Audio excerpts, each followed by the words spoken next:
Are Japanese games better than American video games? Today I want to talk about which games in which country puts out the best video games. So I also don't want to kind of generalize everything, but I think I'm going to be forced to, because you can pretty much divide two types of games. You got the Japanese, Asian style games, and then you got the English, Western style games. I'll compare like 5 different video games that are relatively unique to that particular region, to the Japanese region compared to the North American/European region. And I'll just kind of weigh and talk about the pros and cons and sort of give you a feel and, get an understanding of the differences between the two different types of regions. Alright, so for the Japanese, I picked, and this is by no means the top 5 best games from Japan, for example. I'm not saying these are the best games or whatever, but these are some of the most highly critically acclaimed and my personal favorites. So games that I thought represented their particular genres or different subgenres from that particular game and encompassed a wide variety of styles in gaming. So number 1, I want to talk about Super Mario RPG, and this one came out for the Super Nintendo, developed by Square, now called Square Enix. This one came out in the mid-90s, 1996. This was a very accessible action RPG, and great music, unique characters, great replay value, and I thought it was a unique game itself because conceptually it was basically an RPG based around Nintendo mascots, Nintendo Mario style characters. This is why I thought this game was so unique as for an RPG, and because it was so accessible. It's not, it's not a hardcore RPG. It's not an incredibly, it's not this super hardcore, very hard, gritty, downright to the stats, and the storyline is so. You don't have to be an expert in RPGs to enjoy this game. It's very accessible. It's for everybody, and I think that's what appeals this game for me, and this is why I like it so much. I can play this game over and over again. You want to talk about the replay value? I've beaten this game so many times, whether on the Super Nintendo or on emulator. I mean, I can play this on any console, any platform, but I love playing it on emulator. It's just, for some reason, using it on the keyboards, it's just clicking on it. The game is perfect for a computer style of, the keyboard and the PC or Mac controller. Super Mario RPG is very, very great game. It's a unique game to the Super Nintendo because it was an exclusive for the Super NES, and it came out at the very tail end. It's pretty much at the last year of the Super Nintendo. It's pretty much on its way out. It was released at a time when the PlayStation came out, the Sega Saturn came out, the next-gen consoles at the time that used 3D graphics. Super Mario RPG was really a gem, the sort of a final, one of the swan songs of the Super Nintendo. So it's definitely a unique Japanese game because it was developed by Square, again, a Japanese company. Alright, second game, Legend of Zelda, Ocarina of Time for the Nintendo 64. This was developed by Nintendo EAD, so again, Nintendo of Japan. Released in 1998. It was an excellent action-adventure game, an amazing score, great gameplay, and probably the most unique feature was that it had a large 3D world that you can explore on a horse. You can travel around, you can walk around, and it was just an engrossing, captivating 3D environment. Ocarina of Time is one of the rare, like, nearly flawless type of games that came out in the late 90s, I would say. It's a phenomenal game, and it still stands pretty good to this day. The music, again, was amazing, and this is a Japanese game. Link and the Zelda franchise has been obviously created by Nintendo. I mean, Shigeru Miyamoto and all that, and it's a Japanese franchise. Again, innovated by the Japanese. Now, you might also wonder, like, okay, how did I manage to choose these games? Is it just my personal favorites, or is it because they're so amazing? They're just examples of that particular genre. So, for example, Ocarina of Time, I could have easily have picked something like Legend of Zelda: A Link to the Past for the SNES, but I wanted to talk about Ocarina of Time too. Ocarina of Time, in my opinion, stood out a lot in the Zelda franchise. You know, Super Mario RPG stood out a lot.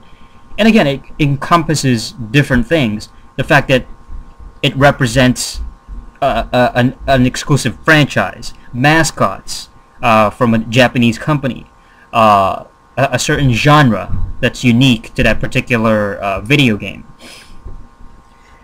Alright, so next game I want to talk about is Metal Gear Solid for the PlayStation. This was the original PSX, developed by Konami Japan. This one came out in 1998, again, another 98 classic. It was a unique, original stealth, third-person shooter type of game, and we've seen previous Metal Gear Solid games before, and they were basically 2D games, and they had great gameplay then, but again, we're transitioning into the 3D environment. This was just a phenomenal game. This was an epic cinematic presentation video game. It felt like a movie, great cutscenes, great storyline, and it had captivating characters. So this is what made Metal Gear Solid really stand out.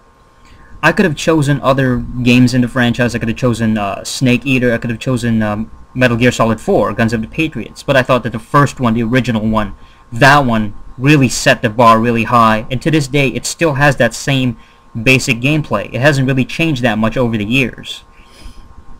So another Japanese classic. Moving on, we got another game. This is the fourth game, Mega Man X for the Super Nintendo. This was developed by Capcom, came out in 1993. Mega Man X is probably my favorite Mega Man game out of all the Mega Man, whether it's the original series or the X series.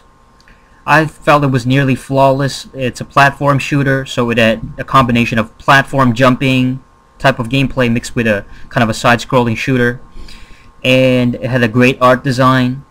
Soundtrack was off the hook. I like the anime style of it, you know, the anime look. And it had high difficulty. It was a pretty challenging game, all the way to the final boss. So, I enjoyed Mega Man X. I mean, it's definitely one of the games that stood out. And as far as when you think of Japanese games, Capcom is one of these companies. It's a Japanese company. Mega Man X, a Japanese franchise, Mega Man himself. So, another great example of Japanese gaming. And last but not least, I wanted to add a fighting game in the mix, Street Fighter II Turbo Hyper Fighting. This one came out in the arcades, eventually for the Super Nintendo as well, developed by Capcom in 1993. It came out in 1993. This was obviously Street Fighter II, the most influential fighting game in history. Without it, you wouldn't have American-based fighting games like Mortal Kombat. You wouldn't have all these other knockoffs like, I mean, King of Fighters and all these other spin-offs and wannabes and pretenders of Street Fighter. You wouldn't have Tekken, you wouldn't have Virtual Fighter. And this was an excellent 2D one-on-one action game. It really was. It was an action slash technique-based type of game, and it was a fighting game. It really set the bar really high. Great music, great set of characters. It was, at the time, I thought it was one of the best games of all time. Definitely one of the most influential. And so another example of Japanese gaming. I think that the Japanese, they really, when you look at the legacy of Japanese video games, and you think about the golden era, I would say the 80s and the early mid-90s, that was maybe the peak of Japanese gaming. In terms of innovation, in terms of style, in terms of influence. And they used the arcades. They used the arcades to the fullest. They really took advantage of it. To this day, there's still arcade areas in Japan, and they still celebrate the arcade culture, and that still thrives a little bit in Japan. So, I think that the Asian market, there's been more of a support for the arcade experience overall. So, you're talking about the Street Fighters, you're talking about, I think Metal Gear used to be an arcade game. There was just so many, beat-em-ups, all kinds of beat-em-ups, Final Fight, and, King of Dragons, and Streets of Rage, and so many different types of fighters. So that, you mix the arcade influence, you mix the early home console type of experience with the Nintendo and the Sega consoles. I think the Japan as a country, as a video gaming culture, set its foot early and really made a strong mark on the world of gaming. So that's that's the summary for the Japanese. Now let's talk about the North American / European contingent, the Western games, or the English games. All right, so these are the top 5 that I chose, and these are just my personal opinions and my personal choices for what I consider to be very significant types of video games from the Western market, from European / North American video game developers. Alright, God of War 2 is number 1 for the PlayStation 2. This one was developed by SCE Santa Monica Studio, and American company, came out in 2007. This was the swan song of the PS2. This was like the final, highly acclaimed, highly pushed, big time title for the PlayStation 2. I can't believe it's been about 4 years now, but that's just... No, did I say 5 years? My mistake. I'm still thinking in 2011. It's been 5 years. It's amazing. This was a hyper-violent, anti-hero, epic action-adventure game. Kratos is a very iconic character now. He's become sort of a surrogate mascot to Sony. He's become an unofficial mascot. And a very, very successful franchise, very highly critically acclaimed. The original God of War won a bunch of awards, and I think that God of War 2 was an overall better game. It looked better visually, graphic-wise. Music was just as good. The gameplay was a little bit more polished. Still felt more of the same, but it just felt like there was more boss fights, for example. It just felt like a bigger game. It felt like the puzzles, the tough, ingenious puzzles they had. It had kind of like a repetitive action style of game too, like that hack and slash mixed with mindless violence. That made it such a fun game. They really kept it simple, which is what I think makes God of War such a successful franchise. I would definitely say that God of War 2 is the pinnacle of the God of War series. I mean, it's the best out of all the games. If I had to choose out of all the God of War games, God of War 2 would be my choice. So that's an example of a great North American, an American game. It's a great example of a Western English game. The mythos is based on Greek mythology, so you're coming from that Western European, history, as opposed to an Asian contingent or an African contingent, sort of a European, mythology. And they speak English in this game, so obviously they speak English, the most widely European used language. And I mean, some might say that, well, it's based on, the gameplay. It's been influenced by other Japanese games. You're talking about Legend of Zelda. You're talking about Devil May Cry, Onimusha.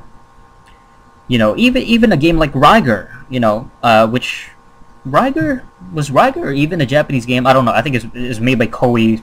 Played that game quite a while ago. But God of War 2 and the God of War series is very important, I think, to the American market, because it takes that gameplay from Japan or wherever it originated from. You have the quick time scenes, you have the mindless action that you can find in Devil May Cry. You take a little bit of that, but you give it a Western flavor. You give it you sort of paint over it with this beautiful coating of this Greek mythos. Again, that European look, a European language, so that the European and Western audiences can relate to it or even identify with it even a little bit more than, let's say, maybe an Asian style of game.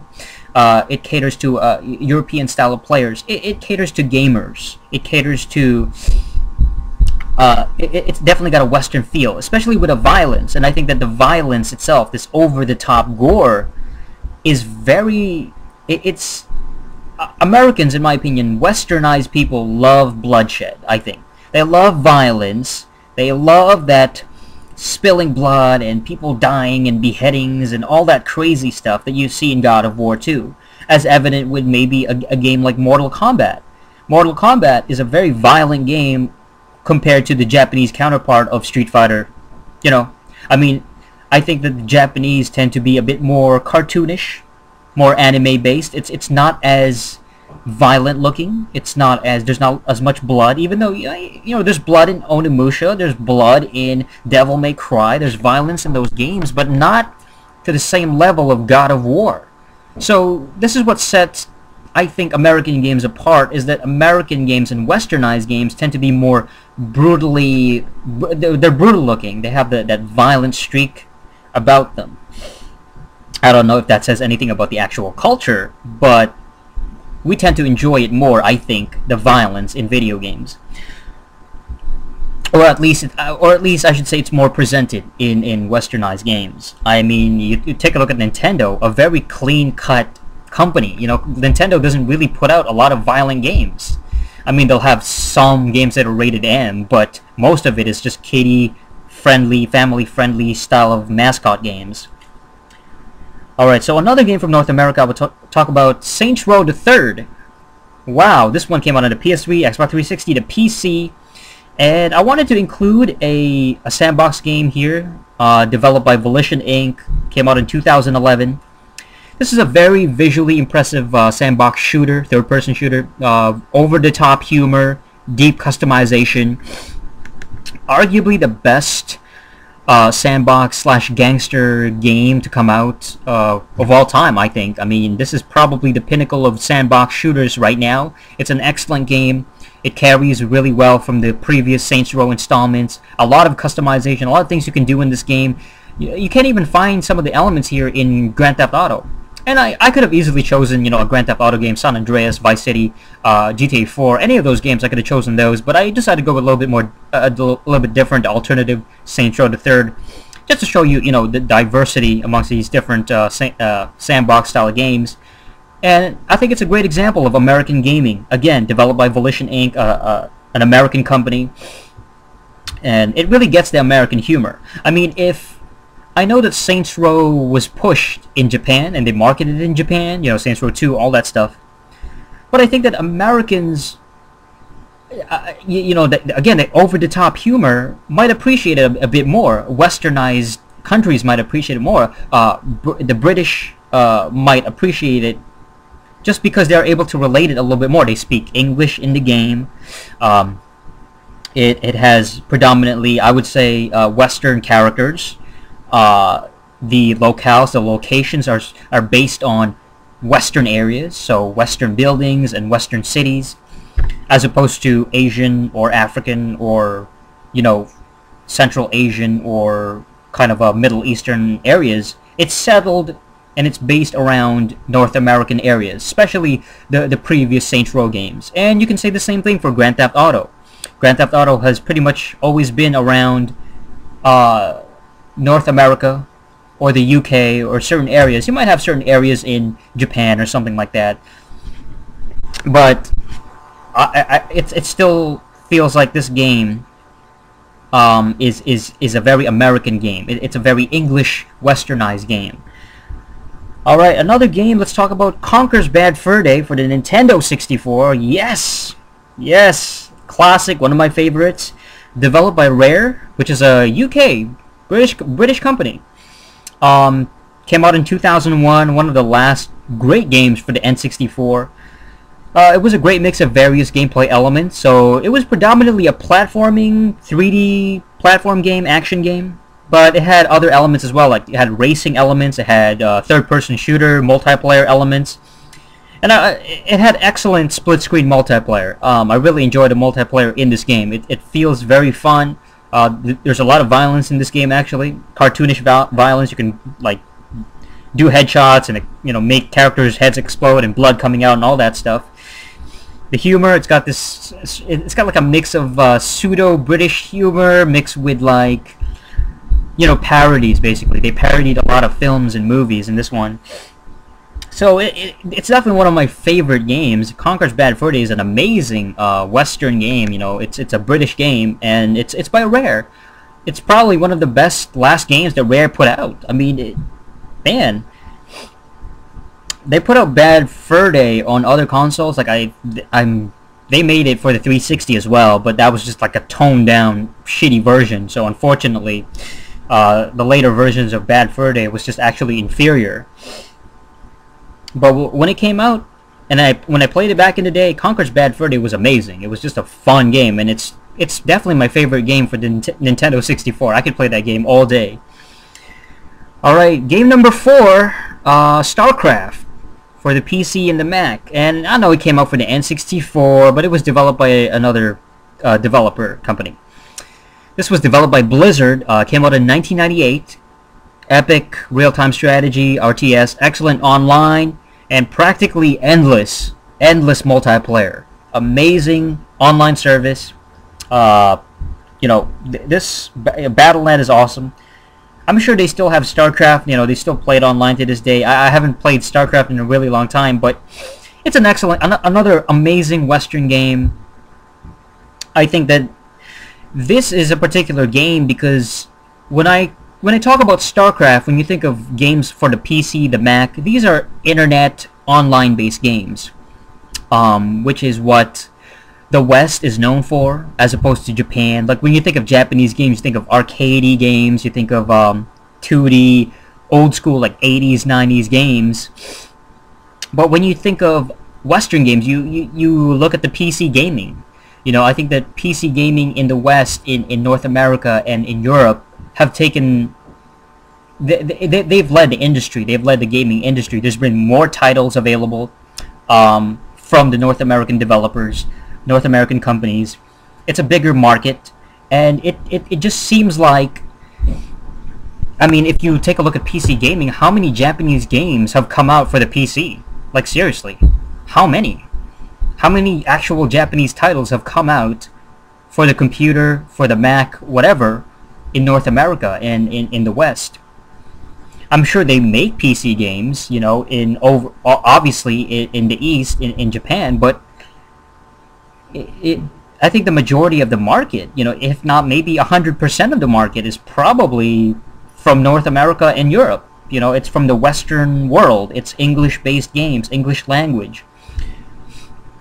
You take a look at games like StarCraft and Warcraft, and just the list goes on. You know, it goes on and on and on. You know, all these shooters and these sci-fi games that have come out for the PC. Alright, and the last game I want to talk about for the European, Western, North American market, Rainbow Six Vegas 2. This came out for multiple platforms, PS3, 360, PC. I had to get a shooter in there, you know, an actual first-person shooter, because I know that shooters have been incredibly popular, especially in the West, like for the past 5 or 6 years now. This was developed by Ubisoft Montreal, so this is a game from Canada. Came out in 2008. I love this game. This is one of my favorite first-person shooters in the current generation. Tight controls, strong AI, relatively challenging, simple, and very challenging first-person shooter.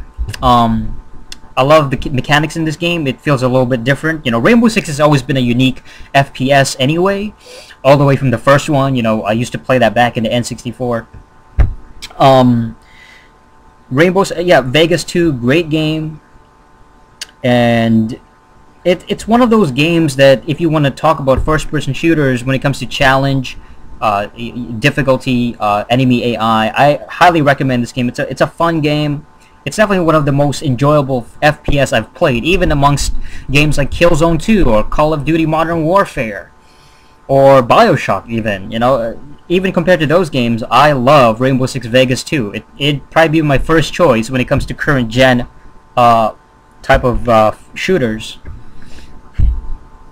So these are the top 5 that I considered from each region, from Japan against North America and Western games. When you take a look and when you compare these two different sets of games side by side, again, you have the Japanese dominating in the 90s, early mid 90s, and the 80s, obviously. And then you have the North American games predominantly being more featured in the late 90s all the way through the 2000s, and even to present day with games like, again, Saints Row the Third. So, in my opinion, I think that Japan has sort of peaked in the 90s. Like, they started really strong in the 80s with the Nintendo and all that, and then Sega, you know, the Mega Drive, and then... Did I say Mega Drive? The Master System. You know, you got the Genesis. You got the Super Nintendo. You have the Japanese contingent dominating in the 80s / early mid-90s, and then about the mid-late 90s to the present day, I think that Western games, so North American, European, English games, have been the more dominant one in terms of sales, in terms of popularity, I think. In terms of popularity, in terms of being the most popular type of games. You take a look at the highest selling games, for example. You got Call of Duty. You have games like Grand Theft Auto. These are the highest selling games thus far. And I know that some people will say, well, the Wii, what about the Wii? The Wii has sold a lot. And that's the thing. Japan sells a lot of games too. They sell games like Wii Fit and Mario Kart. You know, these are high selling games as well. And they're from Japan. These are the highest selling Japanese games now. But how much have they changed throughout the years though? Like, how much has Mario Kart changed throughout the years? How much has Zelda changed throughout the years? I think that Japan, they continue to sell, their popular franchises continue to sell. So you're talking about the Metal Gear Solids. You're talking about the Zeldas, the Marios. Those ones tend to sell a lot to this day because they're established, because they built their foundation in the 80s and the 90s. Whereas I think in North America, you have newer franchises. You have the Call of Duties, you have the Halos, the God of Wars. Relatively newer franchises that have come about in the late 90s, early 2000s that has sort of dominated the culture now and dominated the market in terms of sales. So I think that modern gaming right now is overall being done right and overall a better thing from North America, with maybe the exception of, not even, I was about to say the exception of fighting games, but fighting games have been the same as well. Tekken, Street Fighter, Virtua Fighter, they've all been pretty much the same. Even Mortal Kombat has been generally the same. By the way, Mortal Kombat did the whole online thing a lot better, and they did it like, they were the first to really get into it seriously compared to other fighting games, you know. So again, a Western American-based franchise, as opposed to Street Fighter or Tekken or Virtua Fighter doing it in Japan and then sort of popularizing it all around the world and allowing that internet access. It was really the American and the Western market, I should say the Western gaming industry, that allowed and just made it so accessible to have the internet. You know, you think of Xbox Live for the Xbox 360 and the original Xbox, where Xbox Live has been such an influential and highly important mode in video gaming and internet kind of online gaming. You know, it wasn't really like, you look at Japanese gaming, and the Japanese companies were not really 100% into it. They couldn't get it as good. You know, they didn't have it as right as the other company, as Microsoft. You know what I mean? It's like, for some reason, internet gaming, there's a barrier there. It's almost like, that's the negative thing that I can say about the Japanese gaming industry, is that they didn't focus as much on online for the entire world. Like, maybe in Japan, I'm sure they have their online community, and the Japanese, they can go online and play the games and stuff. But for the Western market, there's almost like this divide between Western and Japanese online gaming. Because again, you have the language barrier. That's the biggest thing. Language barrier is very, very, that's the biggest hurdle. Like, it's like, if you can't speak what that guy's speaking, if you don't speak the same language, can't understand each other, Japanese characters compared to American language, it's such a huge barrier that you can't even interact with these people. and vice versa. They can't interact with us. So there is definitely a divide there between Japanese gamers and North American gamers. There's a difference between interests. You know, it's like, again, with the title of this video, are Japanese games better than American, or vice versa? Are American games better than Japanese? Which do you prefer? Japanese versus American games. There's a lot to do with the culture as well, like games representing the culture. Which games are more relatable? So you think of games like The Sims. Think of games like Saints Row and Grand Theft Auto. You think of games that, wow, this game speaks English. I can understand it. This game has humor based on English pop culture, or you know, American pop culture, that I can relate to, that I can understand. It's a lot easier than understanding Japanese. There's no doubt that, you know, there's got to be Western American fans of Japanese gaming, that they like to buy the Japanese games. They like to import these, you know, these games from Japan overseas and bring it here so that they can experience it, even if it's in Japanese. And maybe even some gamers might actually take the time to learn Japanese to understand the, you know, the games. But overall, there's definitely a huge divide between the two cultures.